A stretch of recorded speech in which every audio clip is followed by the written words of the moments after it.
में जो सेंटर है वो नेचर को हमेशा रखा गया है और ये बोला गया है कि सबका पावर हाउस जो है वो नेचर है और एमसीएल भी इसी प्रिंसिपल पे स्थित है। दिस इज बिकॉज एमसीएल का हर एक प्रोजेक्ट, हर एक प्रोसेस और उस इंफ्रास्ट्रक्चर में यूज किया हर एक छोटा छोटा स्ट्रक्चर जो है वो नेचर को ही समर्पित होगा, वो हमेशा सस्टेनेबल रहेगा। और इसी तरीके से एंशिएंट नॉलेज को यूटिलाइजेशन करने के बाद में हम जो है भारत को फिर से एक महासत्ता के रूप में देख सकते हैं। और इसी एंशिएंट नॉलेज को समझने के लिए अभी मैं एक ऐसे व्यक्ति को बुलाना चाहूंगी जो कि हमेशा आधुनिक सेक्टर में भारत का प्राचीन योगदान कैसे था और किस तरीके से अगर हम वही एंशिएंट नॉलेज यूटिलाइज करते हैं तो फिर से भारत को एक महासत्ता बना सकते हैं, ये हमें हमेशा अपने सेशन के थ्रू बताते हैं। और इसी सेशन के द्वारा अभी मैं उनको रिक्वेस्ट करूंगी कि ये वो बैंकिंग सेक्शन को आगे बढ़ाए। हमारे एमसीएल के रचनाकार, सलाहकार और शिल्पकार डॉक्टर श्याम गोलब sir, thank you. Thank you madam and good morning everyone. दोस्तों नमस्कार, मैं डॉक्टर श्याम गोलब फिर से एक बार आपका इस ट्रेनिंग सेशन में स्वागत करता हूं। मैं आशा करता हूं कि आप सभी लोग स्वस्थ हैं और आप अपने साथ अपने परिवार का, यानी घर का परिवार और एमसीएल परिवार दोनों का ख्याल रख रहे हैं।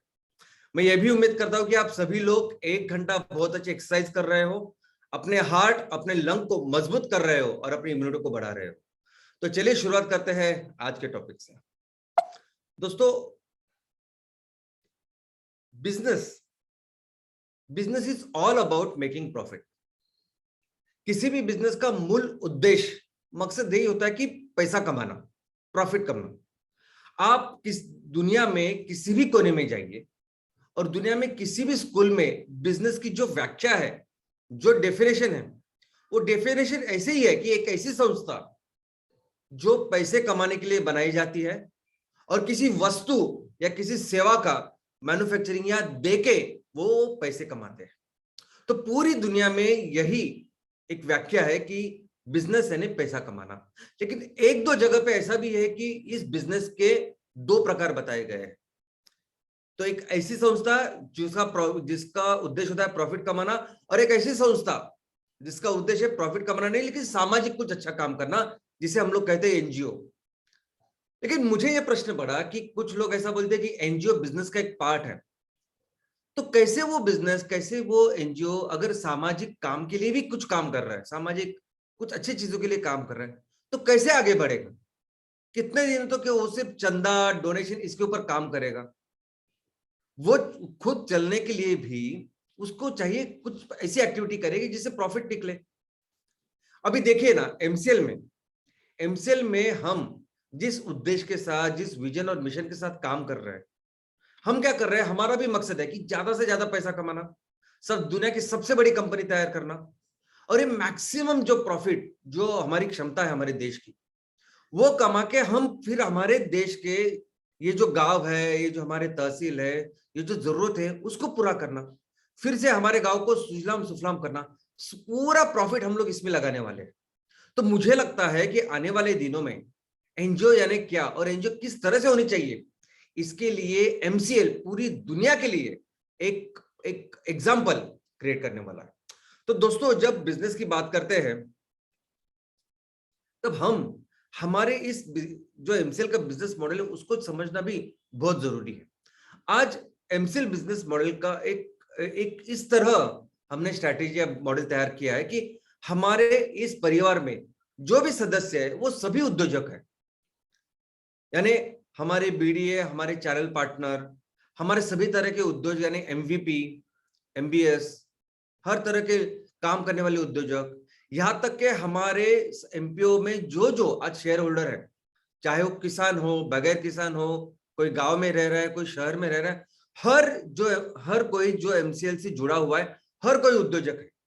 और सबका एक उद्देश्य है कि कैसे इस एमसीएल के माध्यम से, एमसीएल के प्लेटफॉर्म के ऊपर ये बिजनेसेस जो हमने शुरुआत की है उसके माध्यम से खुद की आमदनी बढ़ाए, खुद के लिए प्रॉफिट बनाए, खुद के अपने फैमिली के लिए प्रॉफिट बनाए। ये सबका उद्देश्य है। और ये पूरी जो बिजनेस मॉडल है, ये हमारे बिजनेस मॉडल वैसे ही है।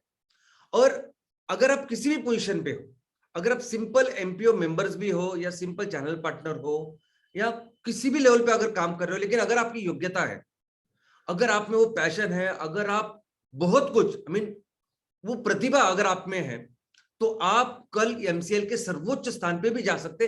ऐसा भी इंतजाम हमने किए करके रखा है। तो एमसीएल ये सभी उद्योजकों से भरी हुई ऐसी एक फैमिली है। तो दोस्तों, जब जब हम सभी लोग उद्योजक हैं, जब इस एमसीएल के फैमिली से जुड़ा हुआ हर कोई अगर उद्योजक है, तो हमें एक चीज बहुत अच्छी तरह से समझनी चाहिए, और वो है पैसा। हमें एक चीज बहुत अच्छी तरह से समझनी चाहिए, वो है पैसे का व्यवस्थापन।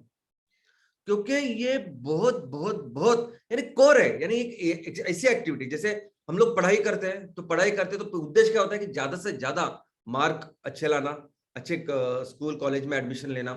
वैसे ही अगर स्पोर्ट्स में जाते हैं तो हम लोग किसकी कोशिश करते हैं कि ज्यादा से ज्यादा मैं से कैसे दौड़ू, और कैसे वो 100 मीटर 200 मीटर वो रिकॉर्ड टाइम में करूं।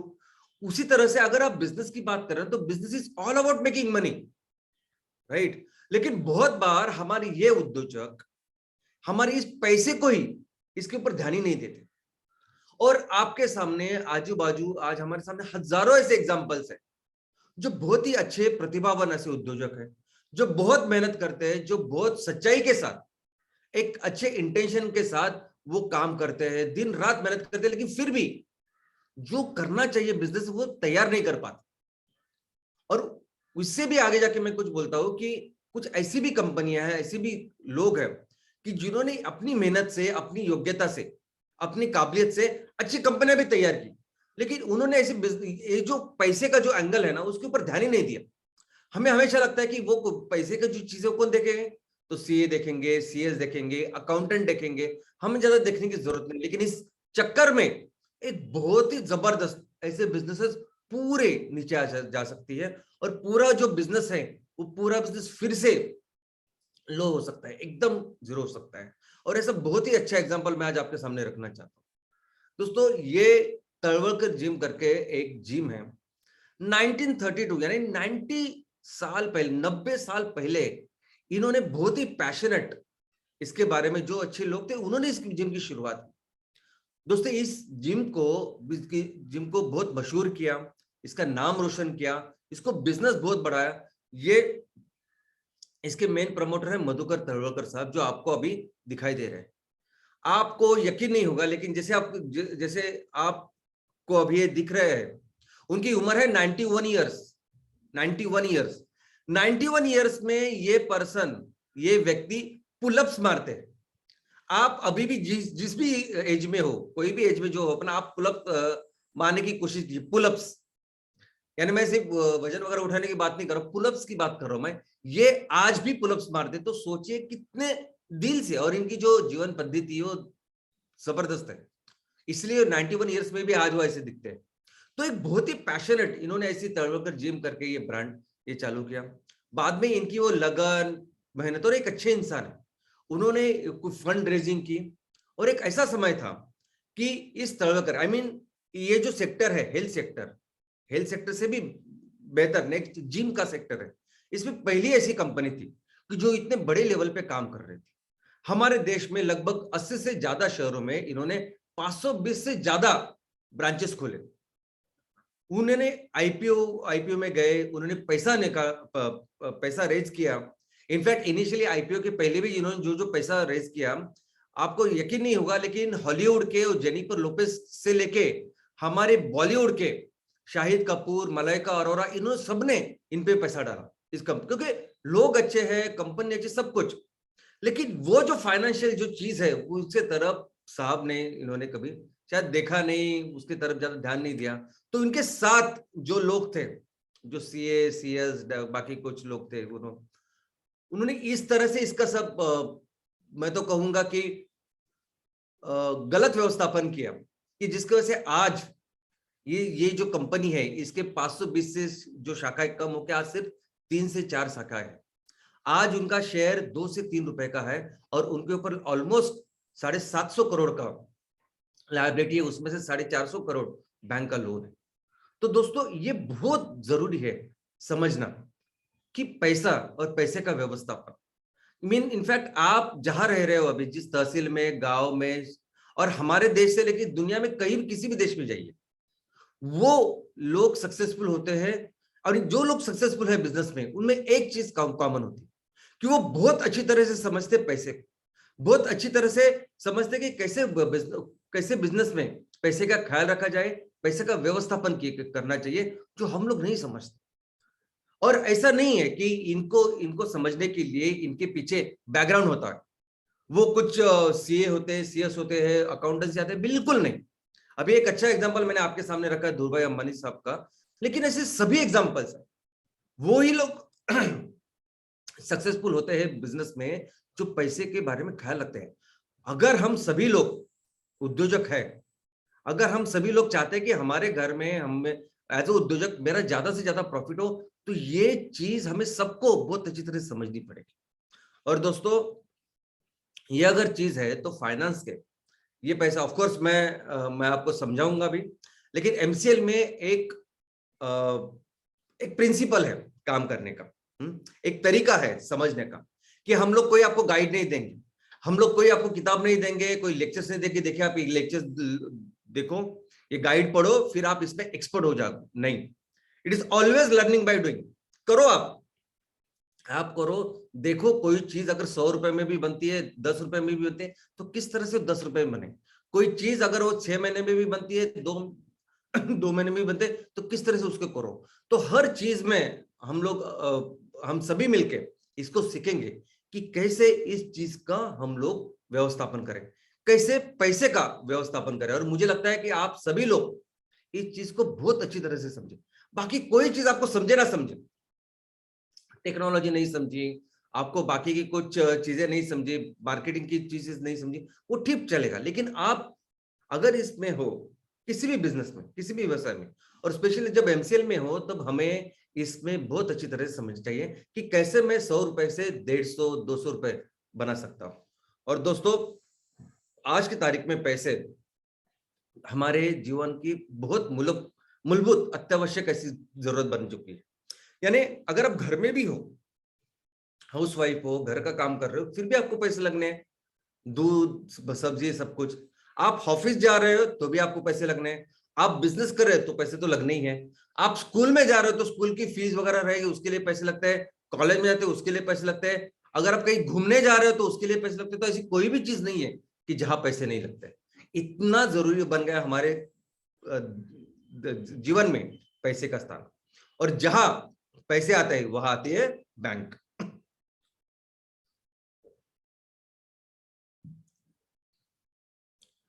दोस्तों, ये बैंक यानी क्या होता है कि इस पैसों के साथ हम लोग क्या करते हैं, क्यों चाहिए होते हैं हमें पैसे। तो ये पैसे चाहिए होते हैं हमें लेन देन के लिए, कुछ चीजें खरीदने के लिए, कुछ सेवाएं खरीदने के लिए। ओके, अगर गवर्नमेंट को कुछ फीस देनी है, बाकी कुछ करना है, तो वो भी एक सेवा है जो हम लोग ले रहे हैं गवर्नमेंट की। तो इन सभी चीजों के लिए, आई मीन आप सब्जी ले रहे हो और या घर ले रहे हो। अभी घर एक ऐसी चीज है कि जहां इतना सारा पैसा सबके पास नहीं होता कि एक साथ हम लोग पैसे दे और घर ले लें, तो बहुत सारे लोन वहां हमें लगता है लोन। तो इन सिंपल आज सब्जी दूध से लेके आप घर तक या कॉलेज की फीस तक, इन सभी चीजों के लिए कोई तो ऐसी संस्था चाहिए होती जो आपकी तरफ से ये काम करे। एक थर्ड पार्टी लगती है जो आपके बिहाफ पे आपके ये सभी फाइनेंशियल काम करे, और वही है बैंक। तो बैंक का अर्थ क्या है? तो बैंक एक ऐसी संस्था है जो आपके लिए, आपकी तरफ से पैसे के सभी काम करती है। ये बहुत बेसिकली आपको समझना चाहिए। और पैसे से क्या क्या काम होते हैं वो सभी इसमें शामिल है। यानी सिर्फ वस्तुओं की लेन देन नहीं, लेकिन इंश्योरेंस, इसमें लोन, क्रेडिट, या सब कुछ जो इसमें पैसे का व्यवस्थापन होता है, वो सभी बैंक, ये सभी करने वाली संस्था, ये संभालने वाली लीगल संस्था अगर कोई है तो वो है बैंक। तो दोस्तों, अगर बैंक की डेफिनेशन, व्याख्या अगर आप देखो तो सिंपल डेफिनेशन है, सिंपल व्याख्या है कि ऐसी संस्था जो लीगली, कायदे कानून से आपके पैसे ले सकती है और उस पैसे के ऊपर ब्याज दे सकती है, उसके साथ वो संस्था लोन भी दे सकती है। तो कायदे कानून के साथ करने वाले ऐसी संस्था जो है, जिसमें दो इंपॉर्टेंट इशू है, क्या वो पैसे ले सकती है और उसके ऊपर आपको ब्याज दे सकती है, और दूसरा लोन दे सकती है। तो ये दो चीज करने वाली जो संस्था होती है उसे कहते हैं बैंक। और इस बैंक बैंक और इकोनॉमी, बैंक और अर्थव्यवस्था, यानी ये इतना इंपॉर्टेंट है ये समीकरण कि बैंक बोले तो अर्थव्यवस्था है, और किसी भी अर्थव्यवस्था के लिए बैंक जरूरी है। यानी वो अमेरिका की अर्थव्यवस्था है, अफ्रीका की अर्थव्यवस्था है, भारत की किसी भी कोने की अर्थव्यवस्था है, बैंक कंपलसरी होती है इस अर्थव्यवस्था के लिए, बिजनेसेस के लिए। और इसका जो कैसे बैंक की शुरुआत हुई, कैसे बैंक का विकास हुआ, और किस तरह से बैंक का इवोल्यूशन आज की तारीख में हो रहा है, ये समझना बहुत ही रोमांचकारी है। ऑफ कोर्स एक बात तो है कि बैंक का इतिहास समझना यानी अर्थव्यवस्था का इतिहास समझना एकदम बराबर, कि उस बैंक का जब इतिहास आप पढ़ोगे तो आपको अर्थव्यवस्था के बारे में पता चलेगा। लेकिन उसके साथ उस टाइम का जब वो बैंक का जो सफर था, उसमें वहां तब की सामाजिक परिस्थिति कैसी थी, राजनीतिक परिस्थिति कैसी थी, लोगों का रहन सहन कैसे था, लोगों का कल्चर कैसे था, इन सभी चीजों के बारे में बैंक बताती है। तो चलिए देखते हैं कैसे। सबसे पहले मैं आपको बताऊं कि बैंक ये कमोडिटी एक्सचेंज के लिए संस्था है, कमोडिटी एक्सचेंज। अब इस कमोडिटी में क्या आता है, तो वस्तुएं भी आती है और सेवाएं भी आती है। तो बैंक आपकी तरफ से ये सभी जो वस्तु है, सेवा है, उसको लेने देने के लिए ये जो काम करने वाले एक संस्था है, ये उसका बेसिक काम है। ओके, कि पैसा, ये सब बैंक जो कुछ है वो आपके लिए यही काम करते हैं, एक्सचेंज ऑफ कमोडिटीज। तो कोई भी चीज लेने के लिए, देने के लिए, सेवा लेने देने के लिए आपको क्या लगता है, पैसा, और इस पैसे का व्यवस्थापन करती है बैंक। तो ये जो वस्तु विनिमय है, कोई भी चीज या लेन देन की जब बात आती है, तो इसकी जो शुरुआत हुई, वो शुरुआत हुई बार्टर सिस्टम से। अभी बार्टर सिस्टम का मतलब है वस्तु विनिमय, यानी ऐसा समय था कि जब ये पैसे नहीं थे तो एक वस्तु को देके दूसरी वस्तु को हम लोग लेते थे।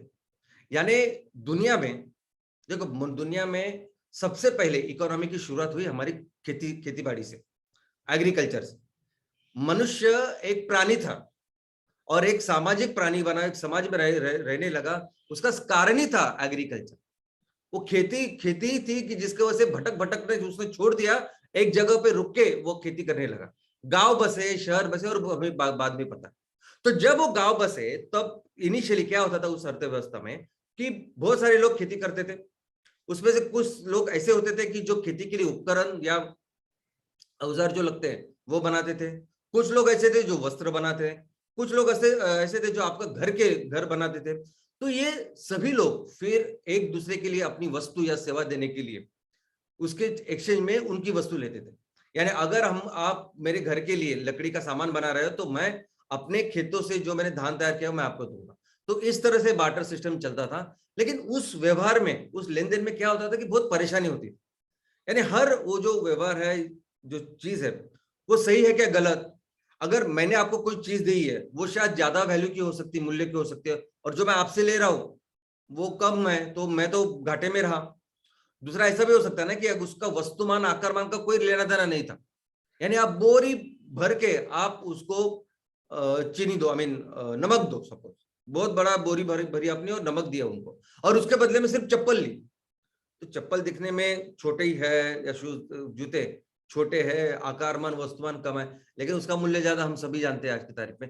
तो बहुत सारे प्रॉब्लम्स उसमें हो रहे थे, और इसीलिए जरूरत पड़ी चलन की, पैसों की, कि कुछ ऐसी व्यवस्था हो ना कि जिससे ये सभी जो लेन देन है, ये सभी जो व्यवहार है, उसमें कुछ समानता आए, प्रमाण आए। और इसी के साथ सब शुरुआत हुई पैसों की, और पैसों की शुरुआत हुई सिक्कों के साथ। तो ये पूरी जो अर्थव्यवस्था है, यानी अगर ये जो शुरुआत की तब के राजाओं ने, तब के एक राजा, उसकी जो भी उसका जो प्रदेश था, तो उसमें राजा ये सब काम करने के लिए अपने खुद के सिक्के बनवाता था। और वो सिक्के एक मूल्यवान ऐसे धातु के होते थे, सोने के होते थे, और उसमें वो अपनी मोहर लगाता था कि इस राजा का वगैरह है, और उसके पूरे प्रदेश में वो चलता था। वो सिक्के थे जिससे फिर आप वस्तु या सेवा ले दे सकते थे। अभी एक प्रदेश की, एक राजा का जो जितना प्रदेश था उसमें उसके सिक्के ही चलते थे, दूसरे प्रदेश में नहीं चलते थे। जैसे आज हमारे देश का रुपया है और बांग्लादेश का टाका करके उनकी करेंसी है, तो बांग्लादेश में वो टाका चलेगा, हमारे यहाँ रुपया चलेगा। तो वैसे ही था वो लोग करते थे। बाद में जिस तरह से इकोनॉमी बढ़ी, अर्थव्यवस्था बढ़ी, तब ये जो मूल्यवान धातु थे वो थोड़े से कम कम होने लगे, बिकॉज ज्यादा सिक्के लगते थे। तो पहले शुरुआत हुई सोने के सिक्कों के साथ, बाद में चांदी के सिक्के, बाद में फिर पीतल के सिक्के, ऐसा ऐसा करके ज्यादा से होने लगा। लेकिन एक समय ऐसे लगा कि सिक्के कम पड़ने लगे और फिर शुरुआत हुई पेपर मनी की। दुनिया में सबसे पहले जो पेपर्स हैं वो 7वें शतक से चालू हुए, और ये पेपर तब एक हुंडी, आई मीन जैसे लेटर ऑफ क्रेडिट देती है बैंक कि मैं ये लेटर ऑफ क्रेडिट मैं आपको देता हूँ कि मैं आपको इतना सामान दूंगा और इतने पैसे भी दूंगा, और ये जो उसकी गारंटी है, या ये पैसे ही है, आप सिर्फ दिखा देना और पैसे ले लेना, ये जो चीज है उसकी शुरुआत हुई। और उसके बाद शुरुआत हुई रिप्रेजेंटेटिव मनी की। यानी क्या कि देखिए, हमने देखा कि कैसे सोना रख के पहले जो सिक्के थे, पैसे थे, उनका मूल्य भी उतना ज्यादा था। यानी अगर आप सोने के सिक्के देते तो सोने के मूल्य, सोने का खुद का मूल्य भी बहुत ज्यादा था पैसे का। लेकिन आज की तारीख में वैसा नहीं है। आज की तारीख में अगर आरबीआई को 100 करोड़ का चलन प्रिंट करना है तो आरबीआई क्या करती है, या कोई भी किसी भी देश की मध्यवर्ती बैंक क्या करती है, तो वो जो 100 करोड़ आपको तैयार करने हैं उसके मूल्य का सोना या उसका इफेक्टिव जो कुछ मूल्यवान ऐसी चीज है उसको पहले रखती है, और वो रखने के बाद उसके अगेंस्ट ये करेंसी, ये जो नोट है वो छापती है, प्रिंट करती है। और आप देखोगे कि आपके 10 रुपए का नोट हो या 500 रुपए का नोट हो, ये एक ऐसी करेंसी है कि जिसके हाथ में ये नोट होगा, धारक जो इस नोट को धारण करेगा, धारक, उस धारक को आरबीआई बोलती है कि मैं आपको 500 रुपए देने का वादा करता हूं। और आरबीआई की तरफ से कौन करता है? गवर्नर। तो इसलिए आप देखोगे कि इसमें उस नोट के ऊपर अभी इधर लिखा है गवर्नर उर्जित पटेल। तो जो भी गवर्नर होता है वो सरकार की तरफ से, आरबीआई की तरफ से, जिसने वो सोना रखा है और उसके अगेंस्ट एक करेंसी आपको दी है, तो वो बोलते हैं कि अगर जिसके पास ये नोट होगा उसको हम लोग 500 रुपए देंगे, और इसी पैसे को बोलते हैं रिप्रेजेंटेटिव मनी। दोस्तों, फिर हर देश में इस पैसे को लेके अपने खुद के चलन शुरुआत हुए हैं, खुद के उस चलन के चिन्ह शुरुआत हुए। जैसे आज रुपए का चिन्ह है, डॉलर का एक चिन्ह है, पाउंड का एक चिन्ह है। तो हर आज सभी देशों में अपनी खुद की करेंसी है और खुद का एक चिन्ह है।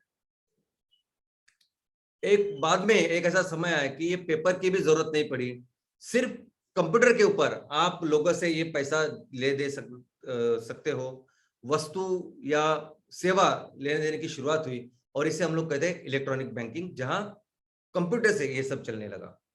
और उसके बाद आया प्लास्टिक मनी, यानी करेंसी तो निकल ही गया, करेंसी की जरूरत नहीं, पैसों की जरूरत नहीं, पैसे आपको जेब में बटुए रखने की जरूरत नहीं, आप सिर्फ एक प्लास्टिक का कार्ड, जिसे हम लोग क्रेडिट कार्ड, डेबिट कार्ड कहते हैं, वो लेके जाओ और उससे पूरी लेन देन करो। और आज जिस व्यवस्था में हम लोग हैं वो तो है वर्चुअल मनी, यानी वहां कोई किसी भी प्लास्टिक मनी, किसी भी पेपर मनी, कोई करेंसी की जरूरत नहीं। आपको सिर्फ फोन के ऊपर एक ऐप डाउनलोड करना है और उसके जरिए आप अपना सब इंतजाम करते हो, पैसे ले दे सकते हो, वस्तु सेवा ले दे सकते हो। तो आज इस लेवल पे हम लोग आ चुके हैं। तो ये तो हुआ पैसे के बारे में, किस तरह से पैसे का इवोल्यूशन हुआ। बैंक का कैसे इवोल्यूशन हुआ, तो ये समझना बहुत ही रोमांचक है। दोस्तों, ऐसा था कि जब से मनुष्य ने समाज का निर्माण किया है, लोग एक जगह बैठ के बस्ती करने लगे, तब से अर्थव्यवस्था शुरुआत है, तभी लोग कमा रहे हैं, धंधा पानी कर रहे हैं। लेकिन आज जिस तरह से हमारे घरों घर में व्यवस्था है, अलमारी है, और उसमें की लगने वाली चाबी भी है, लॉकर है, कि हम लोग अपना मूल्यवान कीमती सामान, हमारे पैसे हम लोग अपने यहाँ रख सकते हैं, वैसा उस टाइम नहीं था। पुराने जमाने में, एंशिएंट प्राचीन काल में ऐसा नहीं था, लोग करते थे, लेकिन उनके पैसे या उनका ये जो मूल्यवान चीज कहाँ रखे, ये पूरी सिस्टम आज जैसे है वैसे वहां नहीं थी। लेकिन लोगों की सबसे ज्यादा श्रद्धा हमेशा ही रही है, जब से मनुष्य समाज प्रिय प्राणी तैयार हुआ है, हमेशा ही उसकी सबसे ज्यादा श्रद्धा रही है धर्म के ऊपर, रिलीजन के ऊपर। तो सभी लोगों का सबसे ज्यादा विश्वास अपने अपने धर्म के ऊपर था और उसकी पूजा करने वाले थे। और सबसे सुरक्षित जगह अगर कोई थी ये सब चीजें रखने की, पैसा रखने की, मूल्यवान चीजें रखने की, तो वो थी ऐसी जगह जहां इस धर्म का प्रसार करते हैं, पूजा करते हैं, सब कुछ करते। तो उसमें आते हैं मंदिर, मस्जिद, गिरजाघर, ये सभी चीजें। तो दोस्तों, अगर दुनिया में सबसे पहली बैंक अगर कोई है तो वो ये है। ये सभी धर्म के जो प्लेसेस है, रिलीजियस प्लेसेस है, ये हुआ करते थे बैंक। हमारे मंदिर, हमारे मस्जिद, हमारे गिरजाघर, गुरुद्वारा, ये हुआ करते थे बैंक। और इतना ही नहीं, ये संस्थाएं बाद में लोगों से ये सब वहां आता था और ये प्रॉपर बैंक जैसे काम करते थे। ये लोगों को जब जरूरत पड़ी थी तब पैसा देते थे। अगर कुछ संकट या कुछ चैलेंज आया तो उसमें पैसा खर्च करते थे। और पूरे लोग अपना पूरा जो वैल्यूएबल्स था, जो पूरा मूल्यवान चीजें, वो मंदिरों में रखते थे। और हमने देखा कि हमारे देश में तो हम पूरे दुनिया में इस समाज कालखंड में 90% of the time we were number 1 economy in the world. 90% of the time हम लोग दुनिया की सबसे बड़ी इकोनॉमी थी। कोई भी चीज ऐसी नहीं थी जो हमें बाहर से खरीदनी हो, हम तो सिर्फ लोगों से सोना लेते थे, ऐसे लेवल पे हम लोग थे। और हम लोग ये पूरा सोना इन मंदिरों में रखते थे। और यही फिर मैडम ने भी आज जो स्टोरी बताई वो, और बाकी हम देखते मंदिर हो, मस्जिद हो, गिरजाघर, ऐसा सब हुआ करते थे। और लोग भी क्या करते थे कि उनकी जो भी निजी संपत्ति थी वो उसको भी इस धातु में, मूल्यवान धातु या मूल्यवान जो रत्न होते, उसमें कन्वर्ट करते थे। और ये पूरे जो रत्न है, जो मूल्यवान, यानी सपोज आपने कुछ काम किया, आपने जमीन बेची है, जो भी पैसा है ना, वो फिर इसमें कन्वर्ट करते थे। और ये फिर ये मूल्यवान धातु वगैरह ये सब वो मंदिरों में रखते थे। और यही कारण है दोस्तों कि क्यों जब भी कोई वॉर होता था, कोई युद्ध होता था, तो दो राजाओं के बीच में भी युद्ध होता था, तो वो मंदिरों को जाके उसको लूटते थे। क्योंकि ये मंदिर, ये गिरजाघर, ये सब कुछ थे ना, ये एक्चुअली बैंक थे। ये बहुत सारा पैसा उस मंदिरों में, मस्जिदों में, ये चर्चों में हुआ करता था। इसीलिए आप देखोगे, चाहे वो अपने अंदर का राजा हो, चाहे बाहर का कोई आके यहाँ हमारे यहाँ साथ झगड़ा या वॉर कर रहा हो, तो वो पहले जाके उसको लूटते थे। तो दोस्तों, हमारे देश में जो बैंकिंग का इतिहास है वो भी बहुत ही रोमांचक है। सबसे पहले मैं आपको बता दूं कि हमारे सबसे प्राचीन जो दस्तावेज है, जो वेद और उपनिषद है, जो ग्रंथ है, उसमें हमारी अर्थव्यवस्था, सभी चीजों का बहुत अच्छी तरह से उन्होंने विवरण दिया हुआ है। लेकिन उसी के साथ और एक चीज आपको समझनी पड़ेगी कि प्राचीन काल से हमारे यहाँ है साहूकारी। यानी जब आपको पैसे लगते थे तब कुछ लोग थे उस टाइम भी समाज में जो आपको बहुत बड़ा चढ़ा के, बहुत ज्यादा इंटरेस्ट से आपको पैसे देते थे। यानी इतना ज्यादा इंटरेस्ट कि पूरी जिंदगी फिर वो उनके लिए काम करते थे। तो वो जो साहूकारी थी वो आज भी हम लोग देखते कि आज भी है। उसके बाद मध्ययुगीन भारत का कालखंड आया, उसमें भी जो भी मुगल एम्परर थे वो सब, उन्होंने भी कुछ बैंकिंग सिस्टम का काम शुरू किया। उन्होंने भी एक दस्तावेज करके, जो हुंडी हम लोग कह सकते हैं, ऐसी संकल्पना, ऐसे काम चालू किया। तो तब मध्ययुगीन भारत में इस बैंकिंग जो सिस्टम थी या बैंकिंग का जो कामकाज था, उसमें दस्तावेज की शुरुआत हुई। और दस्तावेज भी आगे जाके फिर हुंडी और बाकी की चीज होने लगी। और मॉडर्न यानी आधुनिक कालखंड में आधुनिक कालखंड की शुरुआत होती है अंग्रेजों के साथ। अंग्रेज तो एक कंपनी थी प्रॉपर, वो तो ईस्ट इंडिया कंपनी थी, उनका तो एक ही मोटिव था, कैसे ज्यादा से ज्यादा प्रॉफिट करना।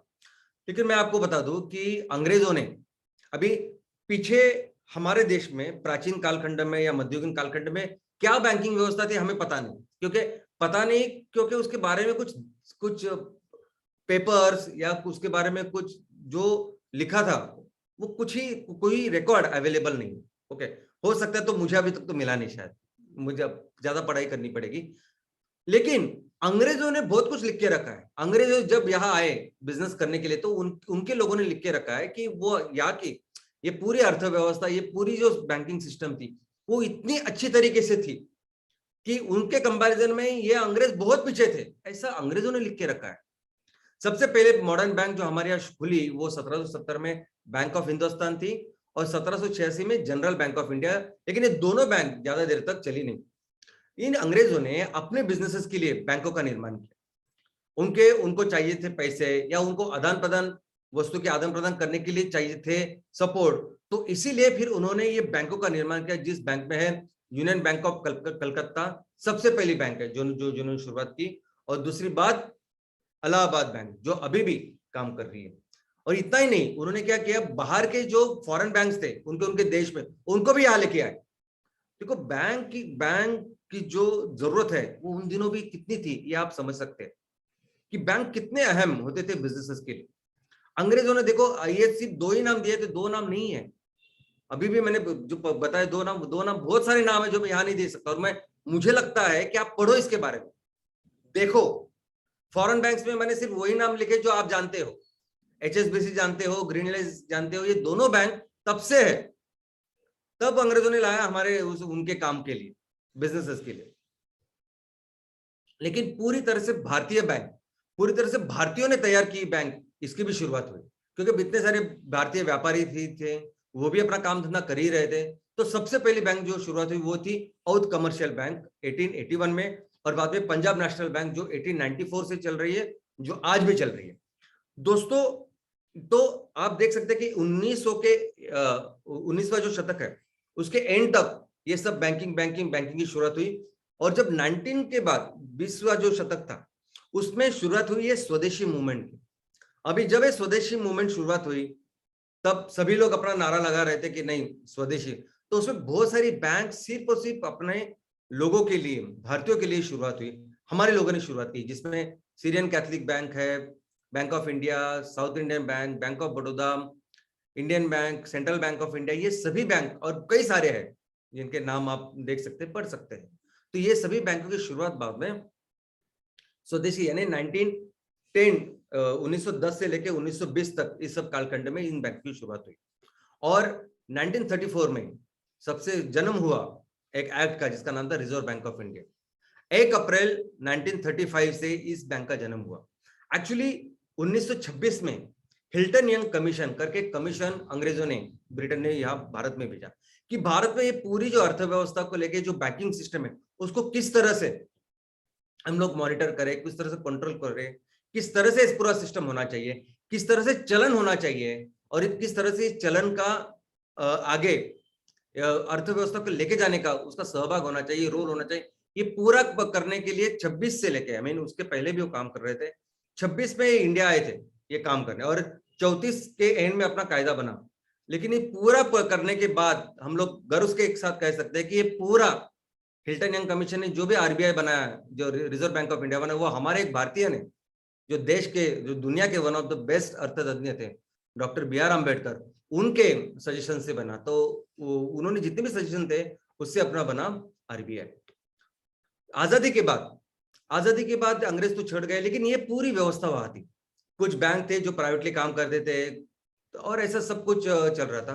तो अपने सरकार के लिए भी ये बैंकिंग सिस्टम को कंट्रोल करना, उसकी अच्छी तरह से आगे लेके जाना, ये बहुत जरूरी था। तो फिर यहाँ के सरकार ने, जो आजाद होने के बाद सरकार ने क्या किया, तो सबसे पहले हमारी जो RBI, सभी बैंकों का नियंत्रण करने वाली जो सर्वोच्च संस्था है रिजर्व बैंक ऑफ इंडिया, पहले उसका राष्ट्रीयकरण किया। तो 1949 में हमारे ये जो RBI है उसका राष्ट्रीयकरण हुआ और वो 100% सरकार की ऑर्गेनाइजेशन हो गई। उसके बाद हमारे देश में अंग्रेजों का जो बिजनेस चल रहा था उसके लिए 3 सबसे महत्वपूर्ण बैंक थे, जिनको हम लोग इंपीरियल बैंक बोलते थे, बाद में प्रेसिडेंशियल बैंक बोलने लगे। तो प्रेसिडेंशियल बैंक ऑफ कलकत्ता पहली नंबर 1 बैंक, दूसरी प्रेसिडेंशियल बैंक ऑफ मद्रास और प्रेसिडेंशियल बैंक ऑफ बॉम्बे। ये 3 बैंक यानी बहुत अहम हिस्सा थी पूरे इंडियन ब्रिटिश एम्पायर का। इन तीनों बैंक को मिला के फिर भारत सरकार ने एक बैंक बनाई जिसका नाम है स्टेट बैंक ऑफ इंडिया। 1955 में ये बैंक बनी। और दोस्तों आज भी ये दुनिया की सबसे बड़ी जो बैंक है उसमें से एक है। आपको अगर याद मालूम होगा तो फॉर्च्यून 500 यानी दुनिया के सबसे बड़े जो 500 बिजनेसेस है उसमें भारत की तरफ से सिर्फ एक बैंक है और वो है state bank of India, SBI। लेकिन भारत सरकार हमेशा जानती थी कि ये अगर हमें अपने देश को आगे लेके जाना है या इसको डेवलप करना है, आर्थिक जितनी पॉसिबिलिटी वो बेहतर करना है, तो उसके लिए बैंक कितना जरूरी है। तो आप देखोगे तो देखिए कि इस आजादी के बाद इस बैंकिंग सेक्टर के ऊपर पूरी बहुत कोशिश की गई, मेहनत की गई, लेकिन इतना सब करने के बाद भी जो स्टेटस था, जो परिस्थिति थी, वो इतनी अच्छी नहीं थी। क्योंकि प्राइवेट जो बैंक थी, जो महत्वपूर्ण बैंक थी और जो सिर्फ शहरों में काम करती थी, ऐसे बैंकों के पास लगभग 85% पैसा था। ओके, अभी आप समझिए कि हमारे देश में ग्रामीण अर्थव्यवस्था है, 70% लोग वहां रहते हैं, 30% शहरों में रहते हैं, और सभी जो बैंकिंग सिस्टम है वो शहरों में था। सभी जो कुछ पैसा था उसमें से 85% शहरों में था। और ये जो गांव में रहने वाले लोग हैं, और जो हमारी अर्थव्यवस्था का बेसिक नींव थी, हमारी जो खेती बाड़ी, एग्रीकल्चर, छोटे छोटे उद्योग, उनके पास देने के लिए कोई बैंकिंग सिस्टम ही नहीं थी। तो इसीलिए ये निर्णय हुआ, और 1969 में और 1980 ऐसे 2 बार ये जो खासगी बैंक थी, प्राइवेट बैंक थी, जो अपनी तरफ से बिजनेस करती थी, सिर्फ शहरों में बड़े बड़े बिजनेस को पैसा देती, उन सभी का फिर राष्ट्रीयकरण हुआ। 69 में 14 इंपॉर्टेंट बैंक, और इस 80 में 6 बैंक। और आप देख सकते हो कि एग्रीकल्चर में 69 में सिर्फ 5% जो पद पुरवठा था, जो लोन थे, वो सिर्फ 5% दिया करते थे। फिर राष्ट्रीयकरण के बाद अभी हम लोग 18-20% देते हैं। और जो छोटे बिजनेसेस है, जो पूरा बैकबोन है हमारे इकोनॉमी का, उसके लिए भी बहुत कम, 8 से 10% इतने ही थे। तो टोटल प्रायोरिटी सेक्टर जो था वो हमारा 12 से 14% इतना ही था। वो पूरा प्रायोरिटी सेक्टर बढ़ के आज 45% इतना प्रायोरिटी सेक्टर है। तो जो भी जरूरतें थे वो जरूरतें पूरी करने की कोशिश की गई, लेकिन वो जरूरतें काफी नहीं थी। हम लोग ने देखा हमेशा कि ये जब से सरकार, हम लोग जब से आजाद हुए, अंग्रेज तो चले गए, लेकिन अंग्रेजों की जो मानसिकता थी वो वैसे ही रही।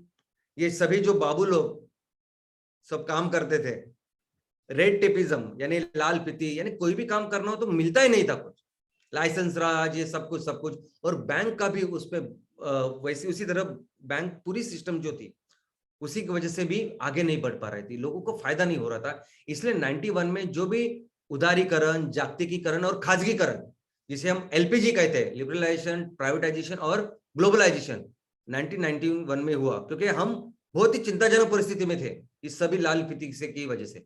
तो सब निकाल दिया गया, और उसमें से फिर बैंक भी निकाल दी गई, और बहुत सारी बैंक का जन्म उसके बाद हुआ।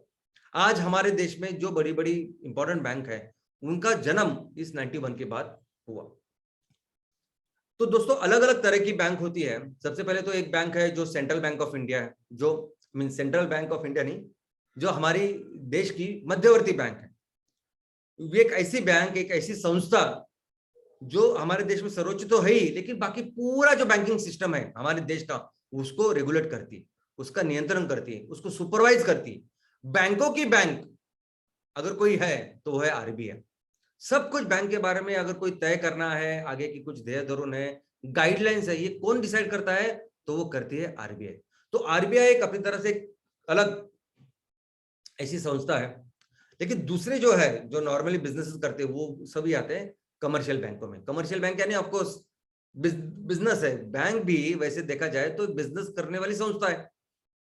उनका काम क्या है कि आपके पैसे लेना, और वो पैसे तो किसी अच्छी जगह पे डालना, और उससे ज्यादा पैसा, ज्यादा ब्याज लेना, क्योंकि आपसे अगर पैसे लेते हैं बैंक, तो आपको भी ब्याज देना है, ब्याज देना है उसके ऊपर। तो ये सब करने वाली, इनको सभी कहते हैं कमर्शियल बैंक। और इसके भी प्रकार है, गवर्नमेंट, प्राइवेट और कोऑपरेटिव, फॉरेन। तो गवर्नमेंट, अभी आज के तारीख में जो कमर्शियल बैंक्स है, बैंकिंग जो चल रहा है, उसमें गवर्नमेंट बैंकों की संख्या है 12। सब ये मर्जिंग वगैरह होने के बाद 12, उनके कई सारे ब्रांचेस है जो काम कर रहे हैं। उसके बाद है प्राइवेट बैंक, लगभग 22 प्राइवेट बैंक आज की तारीख में काम कर रहे हैं, जो जिनके अलग अलग नंबर है, संख्या मैं आपको बताऊंगा। और फॉरेन बैंक्स, कई सारे फॉरेन बैंक्स भी है जो आज की तारीख में हमारे यहाँ बिजनेस कर रहे हैं। अभी हर गवर्नमेंट बैंक कितने हैं, कैसे काम कर रही है, फॉरेन बैंक कितने हैं, कैसे काम कर रही है, प्राइवेट बैंक का कैसे चल रहा है, ये सब मैं आपको बताऊंगा। लेकिन एक बहुत इंपॉर्टेंट सेक्टर आज हमारे देश में, जिसका नाम है सहकारी बैंक्स, कोऑपरेटिव बैंक्स। और ये सहकारी बैंक्स भी गवर्नमेंट की खुद की भी है और प्राइवेट भी है। अभी सहकारी बैंक यानी समझिए कि लोग इकट्ठा आके सहकार के तत्व के ऊपर बैंक बनाते हैं। ये बहुत ही बड़ी एक हमारे देश में ऐसी एक सिस्टम है सहकारी बैंकों की, जो सिर्फ ग्रामीण नहीं, शहरी यानी शहरों में भी है, और जो सिर्फ खेती के लिए नहीं, तो बाकी सब चीजों के लिए भी।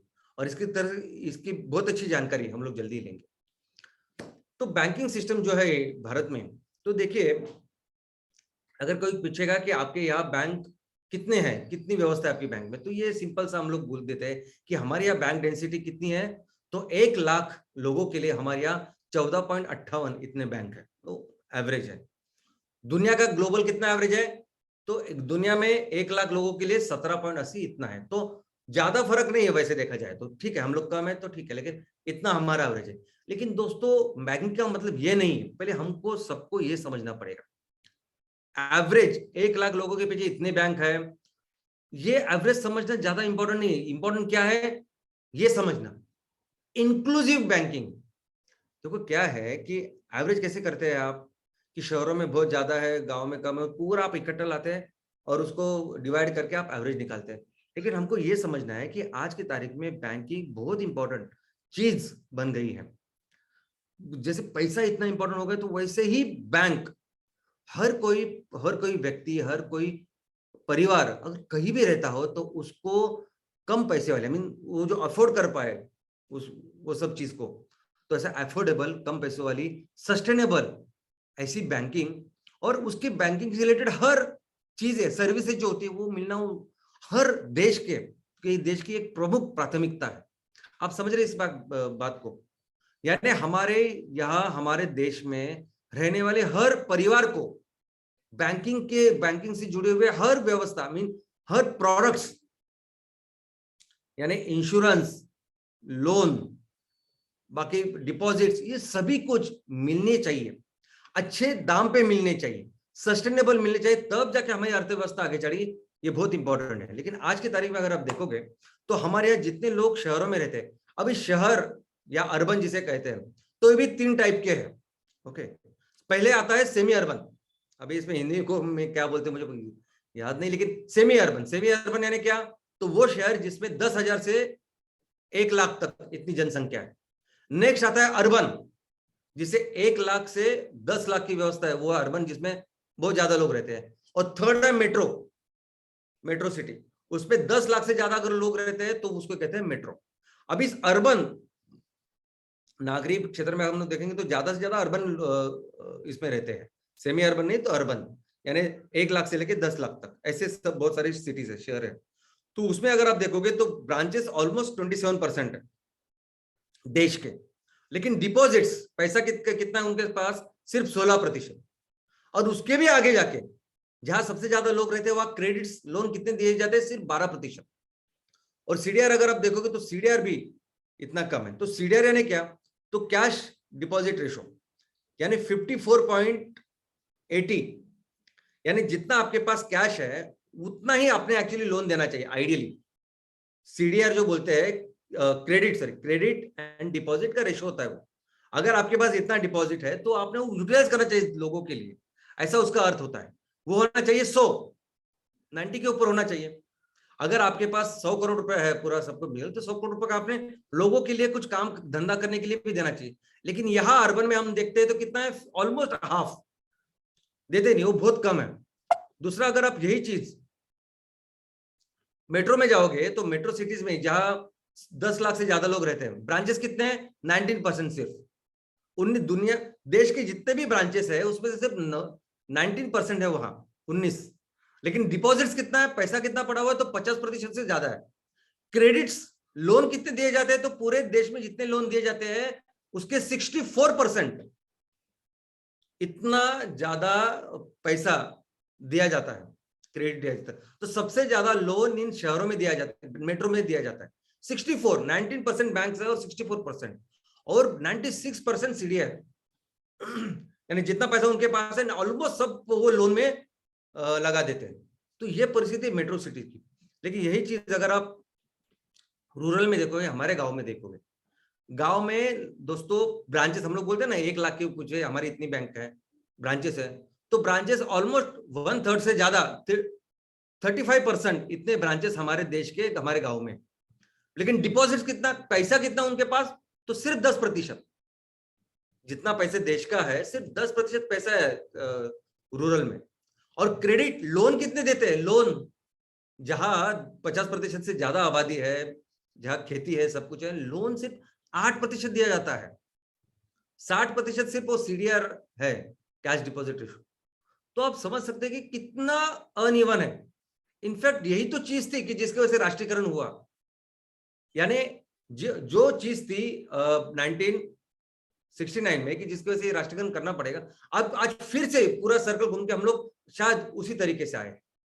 और दोस्तों अगर आप ट्रैवल की बात करें, आदिवासी क्षेत्र की बात करें, तो ये परिस्थिति कैसी होगी आप समझ सकते हैं। अगर आप हिली उसमें भी अगर पहाड़ी इलाकों की बात करें तो आप समझ सकते हैं कि कैसे इनको इंक्लूसिव जो बैंकिंग हम लोग बोलते हैं कि ये सब व्यवस्था होनी चाहिए उनके लिए, उस कम पैसे में होनी चाहिए, सब कुछ होना चाहिए, कैसे उनको मिलती होगी, कैसी उसकी परिस्थिति होगी। तो एक्चुअली इस बैंक का हमारे इस इकोनॉमिक डेवलपमेंट, अर्थव्यवस्था में बहुत बहुत बहुत बड़ा योगदान है। अगर आपको लगता है कि बैंक चाहिए सिर्फ लोन के लिए, तो आप गलत हो। हर चीज के लिए बैंक का इतना बड़ा योगदान होता है किसी भी देश की, किसी भी क्षेत्र की इकोनॉमी के लिए। कैसे एक कोई क्षेत्र आगे बढ़ेगा, कैसे कोई क्षेत्र डेवलप होगा, तो उसके रिसोर्सेज डेवलप होने चाहिए। कैसे कोई क्षेत्र डेवलप होगा, तो वहां बिजनेसेस डेवलप होने चाहिए, क्योंकि बिजनेस ऐसा तरीका है कि जिसकी वजह से हम लोग रिसोर्सेज डेवलप करते हैं, चाहे वो जमीन हो, लोग हो, पानी हो, जो कुछ है उसको डेवलप करने का तरीका है बिजनेस का। तो उसके लिए चाहिए बैंक, क्योंकि बैंक हर स्टेप के लिए लगती है। अगर आपको रजिस्ट्रेशन करनी है और रजिस्ट्रेशन की फीस भरनी है तो भी आपको अपनी बैंक के थ्रू भरनी पड़ती है।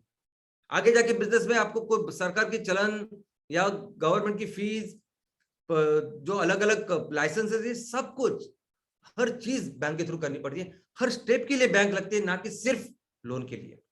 बैंक क्या करती है, सबसे पहले ऑफकोर्स अपने बिजनेस के लिए कैपिटल प्रोवाइड करती है अलग अलग माध्यम से।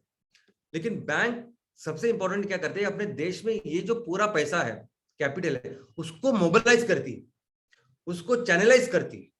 क्योंकि बैंक के पास कहां से पैसा आता है, तो लोगों का पैसा ही होता है। और कोई भी बैंक हो, सरकारी बैंक हो या प्राइवेट बैंक हो, कोई भी बैंक हो, वो बहुत कम उनका खुद का रहता है, लेकिन वो सभी लोगों से वो डिपॉजिट्स लेके, वो अच्छी सुविधा देके वो पैसा जमा करते हैं और फिर इस पैसे को इन्वेस्ट करती है दूसरी जगह पे। तो इन सभी अपने देश का पैसा थोड़ा और थोड़ा थोड़ा भी अगर लिया तो बहुत ज्यादा बन जाता है। तो इन पैसे को कलेक्ट करना ये बहुत इंपॉर्टेंट काम करते हैं, और फिर अपने देश के लिए कैपिटल जमा करते हैं। अपने देश के निर्माण के लिए, ग्रोथ के लिए जो कैपिटल तैयार करना है, जो पूंजी तैयार करनी है, वो पूंजी तैयार करने का बहुत ही महत्वपूर्ण काम बैंक करती है। और इतना ही नहीं, यानी अगर आपको सिर्फ लोन देना इतना ही नहीं, लेकिन अगर आपकी कंपनी है और आपको पैसे चाहिए, अभी आप पैसे कैसे मिलेंगे, लोन तो एक बात है, लेकिन हम लोग शेयर्स देते हैं, ओके, और पैसे जमा करते हैं। एक तो शेयर्स हो सकते हैं, दूसरा हो सकता है कर्जा। तो कर्जा भी बहुत सारे लोगों को, जिस कर्ज रोके जिसे कहते हैं, डिबेंचर जिसे कहते हैं, वो दे सकते हैं, और थोड़ा थोड़ा करके हम लोग पैसा ले सकते हैं। जब शेयर्स देते हैं तो लोगों को क्या मिलता है, डिविडेंड मिलता है और उसकी वैल्यूएशन बढ़ती है। जब कर्जा आप लेते हो, कर्ज रोके या डिबेंचर करके, तब लोगों को सिर्फ बैंक के जैसा आपको इंटरेस्ट देना होता है। दोनों चीजों में बैंक अहम भूमिका करती है। दोस्तों वो पीरियड जब पैसा नहीं होता किसी के पास, तो ये बैंक बहुत इंपॉर्टेंट रोल तैयार करती है, प्ले करती है। दोनों चीज में बैंक गारंटी दे सकती है। यानी अगर कोई किसी कंपनी को लोन दे रहा है, तो बैंक वहां जिम्मेदारी लेते हैं ना हम लोग, गारंटर करके खड़ी होती है बैंक कि आप दीजिए, मैं इसकी गारंटी लेता हूं। या शेयर्स देते तो उसके बारे में भी वहां भी बैंक गारंटी लेती है। आपको अगर मालूम होगा तो आईपीओ, यानी कोई भी कंपनी जब पहली बार स्टॉक मार्केट जाती है और पैसा रेज करने के लिए अपने शेयर्स लोगों को देती है, पब्लिक को देती है, तो उसे कहती है आईपीओ। दूसरी बार जब जाती है, उसके बाद आईपीओ के बाद कितनी भी बार जा सकती है, तो दूसरी बार जब जाती है तो उसे कहते हैं एफपीओ। इन दोनों इसमें एक जिम्मेदारी लेने वाली बैंक होती है, जिसे कहते हैं अंडर राइटर बैंक। तो कंपलसरी लगती है कि अगर आपने ये 10 लाख शेयर्स अभी आपको पब्लिक को देने हैं, तो अगर ये 10 लाख शेयर्स नहीं किसी ने ले तो हम लोग लेंगे, ऐसी गारंटी लेने वाली बैंक होती है, जिसके बाद फिर आईपीओ एफपीओ आप कर सकते हैं। तो बैंक आपका बिजनेस पार्टनर हो सकती है, होती है हमेशा के लिए। आप जैसे ग्रो करती है, वैसे बैंक आपको हमेशा जो जो जरूरत लगती है वो देती है। बहुत बार ऐसे भी होता है कि आप बिजनेस की शुरुआत करते हो, आपको थोड़ा सा पैसा लगता है, उसके बाद अभी बढ़ते हो और ज्यादा पैसा लगता है, तो हर बार वो आपका लोन बढ़ा के देती है, इनिशियल थोड़ा देती है, बाद में बड़ा के करती है, ऐसा सब करती है। और बैंक ना कि सिर्फ वो पैसा देने के लिए, लेकिन आपकी एक एडवाइजर, आपको कोई भी चीज की जब जरूरत लगे, कंसल्टेंसी लगे, ये बैंक के खुद के एडवाइजर होते हैं जो ये करा के दे सकते हैं, डीपीआर तैयार कर सकते हैं। तो बहुत सारा रोल है बैंक का आपके बिजनेस को बढ़ाने के लिए जो कर सकते हैं। लेकिन दोस्तों आज की तारीख में अगर आप देखोगे तो बैंक की पूरी जो व्यवस्था है, बैंकिंग व्यवस्था, इसके ऊपर बहुत सारे चैलेंजेस हैं। वो कैसे चैलेंजेस है? तो सबसे पहले यही मुश्किल है, लोन मिलाना, मुझे लेना, कर्जा लेना, ये सबसे मुश्किल हमारे देश में है।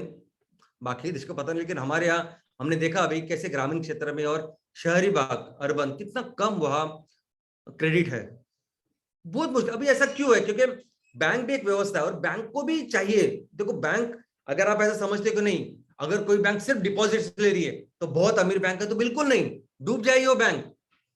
अगर बैंक कर्जा नहीं देगी तो डूब जाएगी, क्योंकि बैंक जो जिससे पैसा लेते हैं उनको ब्याज भी तो देना है ना।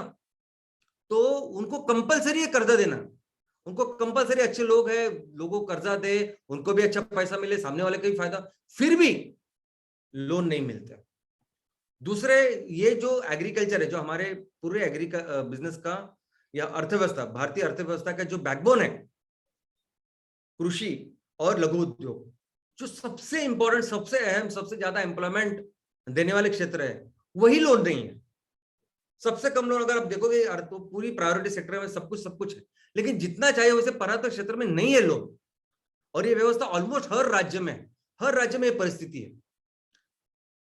आपको शायद पता नहीं, लेकिन एग्रीकल्चर को लेके और इस लघु उद्योग को लेके एक बहुत बड़ी यंत्रणा है, जिसके बारे में मैं आपको बताऊंगा, डिटेल में बताऊंगा। लेकिन फिर भी आज हमारे खेती बाड़ी के लिए, हमारे इस लघु उद्योग के लिए लोन ही नहीं मिलता। आज भी अगर आप देखो, साहूकारी, यानी सिर्फ एक ऐसे छोटी से एस्टिमेट है कि 50% से ज्यादा है, लेकिन बहुत ज्यादा हो सकती है। आपको शायद अंदाजा नहीं, लोग किस तरह से, यानी 500,000 रुपए से लेके उनको लोन लगता है, ऐसी ऐसी जरूरत होती है, सिंपल बेसिक। और उसके लिए यही साहूकार लेते हैं, जो इतना, जो महीने का 5% ब्याज लेते हैं, 5%, 7%, 8%, 10% तक। और लोन, बस लोन का ब्याज चढ़ता जाता है। और वो वैसे यंत्रणा आज भी है दोस्तों। ये ना हो इसलिए गवर्नमेंट ने अभी मुद्रा लोन लाया। मुद्रा लोन में ऐसा है कि 50,000 तक आपको लोन ऐसा ही मिलना चाहिए, ज्यादा कागजात की जरूरत नहीं होनी, लेकिन फिर भी नहीं मिलता। 50,000 तो ज्यादा है, लेकिन 2,000, 5,000, 10,000 भी लोगों की जरूरतें होती है जो नहीं होती। और आज की तारीख में भी बहुत बड़ा सेगमेंट है साहूकारी, जो इस तरह से लोन देता है और पूरी जिंदगी पर फिर उनको वो चुकाना पड़ता है। और हमारे देश में एनपीए ज्यादा है, पूरे दुनिया का ऑलमोस्ट 5% और हमारा 7 से लेकर 8% तक है। तो दोस्तों ऐसा क्यों है कि हम लोग, ये सब ऐसी परिस्थिति है। एक तरफ बैंक है जिनको ग्रो होने के लिए भी अच्छे कस्टमर चाहिए, और एक तरफ हमारी जनता है जिनको पर्याप्त लोन नहीं मिलता।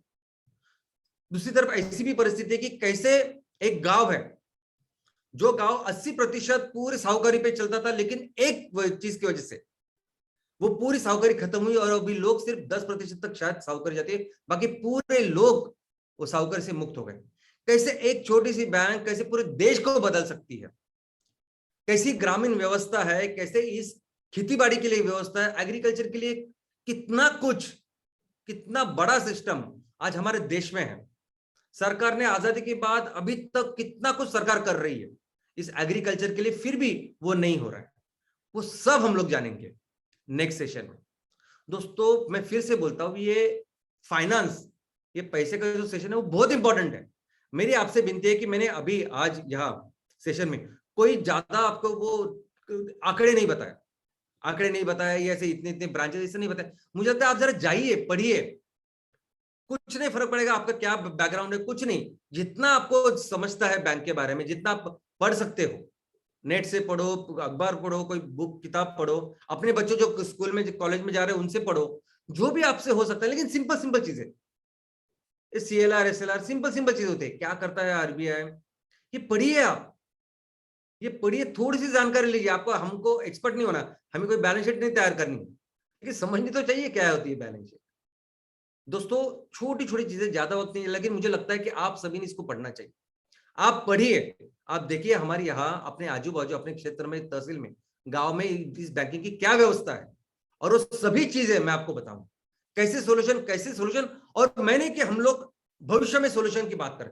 आज सोल्यूशन है, जैसे मैंने बताया कि कैसे गौरव, जो जिस गांव की मैं बात कर रहा हूं, वो गांव तो एकदम ट्राइबल था, है, जो पूरी तरह से साहूकारी मुक्त भी हो गए, और दूसरी तरह से कैसे एक बैग पूरे देश को बदल के रखा। तो ये सभी चीज हम लोग नेक्स्ट सेशन में देखेंगे, नेक्स्ट अगले शुक्रवार इसी समय देखेंगे। लेकिन तब तक ये आपका गृहपाठ है, ये आपकी पढ़ाई है जो आपको करनी है, और नेक्स्ट वीक हम लोग मिलते हैं। धन्यवाद, थैंक यू।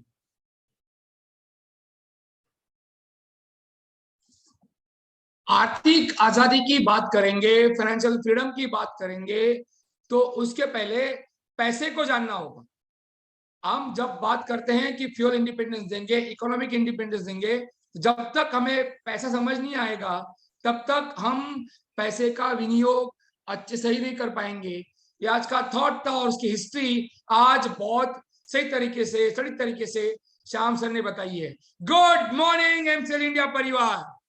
और आज था आपका एक अनोखा शुक्रवार जहां पे आपने जाना कि हमें as a MCL even member, MCL stakeholder, MCL का अगर हिस्सा है तो हमें क्या क्या सोचना चाहिए, क्या क्या समझना चाहिए। हर शुक्रवार को आके श्याम सर ने हमें एक एक चीज को बारीकी से समझाने का जो बीड़ा उठाया है, उसकी और एक पहल थी बैंकिंग सिस्टम ऑफ इंडिया को जानना।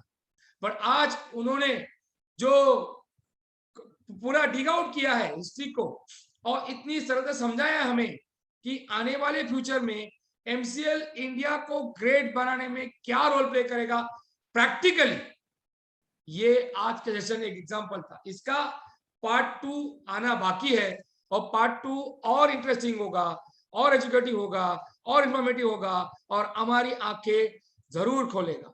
वैसे ही हमें बताया प्राची मैडम ने आज कि कैसे हमारे पुरातन इतिहास में, एंशिएंट इंडिया में जो स्तंभ हुआ करते थे उनकी एनर्जी क्या थी। जी हाँ, हम एनर्जी की बात करते हैं तो प्राची मैडम ने वो अलग तरीके से बताया। तो ये जो ब्रेन इंटेलिजेंस आज हमें मिल रहा है, यही एमसीएल का हिस्सा होने का सही मायने में अर्थ है, और यही अर्थ आपको एमसीएल को घर घर में पहुंचाने में हेल्प करेगा।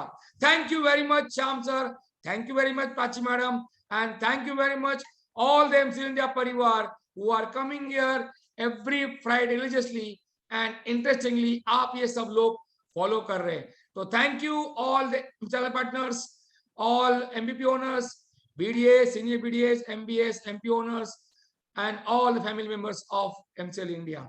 जी हाँ, मैं आपको बहुत प्यार से, बहुत नम्रता से आपको याद दिलाना चाहूंगा कि आप अपने दिमाग में, आप अपने घर की दीवारों पे, जहां जहां पे आपकी नजर हर रोज जाती है, वहां पर आप एक चीज को लिख के रखिए कि आपको इस देश की मिट्टी का वास्ता है। जी